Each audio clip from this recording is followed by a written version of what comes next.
नमस्कार everyone welcome to my channel. ए video माध्यम रे आमे सेक्शन 4 ऑफ लिमिटेशन एक्ट कौन कहूची सेटा आमे डिस्कस करिबा।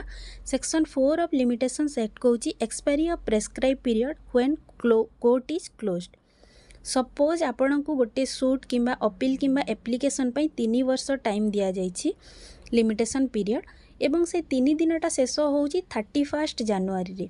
तो से 31 जनवरी रे सपोज आपण से सूटटा फाइल करिया पई जाउचंती एवं आपण को जाना नहीं कि कोर्ट बंद अछि बोली, ताहले एई केस रे आपण को कोर्ट जेबे रीओपन हबो सेई दिन ही सेई सूटटा को किंबा अपीलटा को किंबा एप्लिकेशनटा को फाइल करिया पई पड़िबो। बिकॉज आपण जदी से नेक्स्ट डे संगे संग फाइल न करियो ताहले आपण को पाखरे टाइम होबनी, काइना सेई दिन ही आपण लास्ट डे थिला।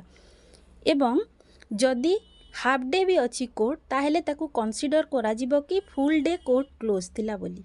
आ मने रखिबे एठी सेक्शन 4 टा अप्लाई करूची सूट अपील एप्लिकेशन ए तीनटा केस रे। तो एटा हैला हमर सेक्शन 4। सेक्शन 5 रे कोन डिफाइन करिछि आमे नेक्स्ट वीडियो रे डिस्कशन करिबा। धन्यवाद।